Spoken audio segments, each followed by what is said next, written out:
सनातन धर्म और भारतीयता मजबूत है तो वह उस पथ का अनुसरण करते थे। जिन कारणों से और जो कारक हिंदू समाज को कमजोर करने, समाज को विभाजित करने या भारत को कमजोर करने के माध्यम बनते थे, उनका वह डट करके विरोध करते थे। उसमें वह व्यक्ति या संगठन या किसी भी पद का प्रवाह के बगैर वह उसके खिलाफ खुल करके बोलने में उन्हें कोई संकोच नहीं होता था। और यही कारण रहा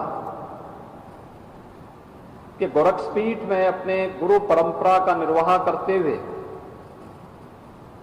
अनवरत उन्होंने 45 वर्षों तक गोरक्षपीठाधीश्वर के रूप में न केवल गोरक्षपीठ और गोरक्षपीठ के भक्तों का अपितु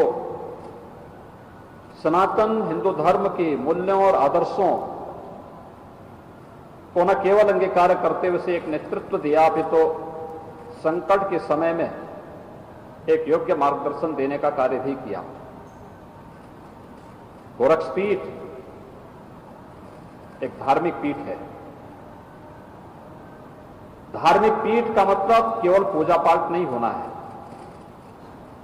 धार्मिक पीठ का मतलब धर्म हमें सेवा के कार्यों के साथ जोड़ेगा, धर्म हमें लोक मंगल के कार्यों के साथ जोड़ेगा, धर्म हमें सदाचार के मार्ग पर और कर्तव्य के पथ पर अग्रसर करने के लिए नित्य निरंतर प्रेरित करेगा और इसका कार्य वे लगातार करते रहे। इसके लिए वे लगातार कार्य करते रहे, इसके लिए वे जीवन जीते रहे। गोरक्षपीठ में आप स्वच्छता की बात करें, आज से नहीं पहले से ही आपने देखा होगा, सुबह और शाम वह नित्य प्रति उनके जीवन का हिस्सा था। वह एक एक जगह स्वयं घूम करके आते थे, देखते थे, स्वच्छता के कार्यक्रम के साथ जुड़ते थे, पूरे प्रांगण को अंदर बाहर पूरी तरह स्वच्छ रखते थे, साफ सुथरा करके रखते थे। और यही स्थिति गोरक्षपीठ की ओर से बनने वाली संस्थाओं के लिए भी उनका यही आग्रह रहता था, यही आदेश रहता था कि स्वच्छता को पहली प्राथमिकता, जीवन का पहला अनुशासन स्वच्छता से प्रारंभ होता है। स्वच्छ भारत मिशन, जब प्रधानमंत्री जी ने 2 अक्टूबर 2014 को स्वच्छ भारत मिशन की घोषणा की, कितना व्यापक परिवर्तन उसका व्यक्ति के जीवन में, सामाजिक जीवन में देखने को मिला। आप सब भी इसका अनुभव कर सकते हैं और खासतौर पर गोरखपुर और आसपास के क्षेत्र के लोगों को इस चीज को देखना होगा, कितना व्यापक परिवर्तन उसके कारण हुआ। इंसेफ्लाइटिस से इसी गोरखपुर में मस्तिष्क ज्वर से, दिमागी बुखार से इन्हीं माह में प्रतिवर्ष 500 से 600 बच्चों की मौत होती थी। 1977 से लेकर के 2017 तक एक क्रम चलता रहा और 2017 के बाद जब प्रदेश में भारतीय जनता पार्टी नेतृत्व की सरकार आती है, हम लोगों ने स्वच्छ भारत मिशन को आगे करते हुए कार्यक्रम, इसके लिए सामूहिक रूप से अंतर विभागीय समन्वय के माध्यम से कार्यक्रम चलाए और इस बार 600 नहीं बल्कि कुल 6 मौतें हुई हैं, यानी 99% मौतों पर नियंत्रण किया जा सकता है। स्वच्छ भारत मिशन इस बात को साबित करता है। यह है इसका क्रियात्मक पक्ष और यह है इसका एक सकारात्मक पक्ष।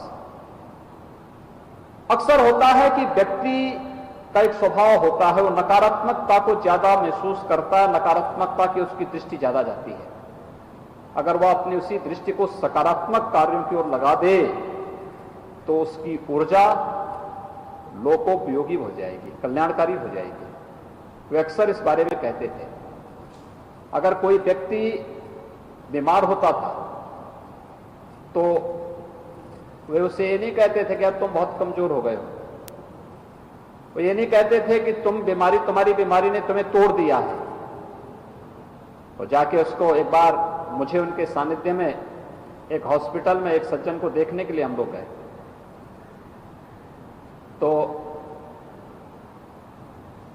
बीमारी से वो व्यक्ति काफी दिनों से बीमार था। तो जैसे गए, मैंने उसकी हालत देखी तो मेरे मुंह से निकलने वाला था, उन्होंने मुझे रोका। तत्काल उन्होंने उससे कहा भाई तुम तो बहुत स्वस्थ लग रहे हो। मैं देख के ताज्जुब था। मैंने कहा ये व्यक्ति इतना कमजोर हो गया है। खैर मैंने उस समय बोला नहीं। फिर उन्होंने उसकी पीठ ठोकी, कहा अरे हिम्मत से काम लो, एकदम ठीक हो जाओगे, एकदम स्वस्थ हो जाओगे। बाहर आए, गाड़ी में बैठे, मैंने पूछा महाराज जी से, मैंने कहा कि आपने उसको तो बहुत कमजोर हो गया है। कहा कि भाई तुम उस व्यक्ति का हौसला बढ़ाने के लिए जा रहे हो या उसका हौसला तोड़ने के लिए जा रहे हो? अगर तुम चाहते हो कि वह व्यक्ति स्वस्थ हो, तुम उसके स्वस्थ होने के पक्षधर हो, तो फिर जाके उसका हौसला बढ़ाओ। याद रखना, बीमारी केवल दवा से दूर नहीं होती है, बीमारी दूर होती है। लखनऊ में शिक्षक दिवस वाले दिन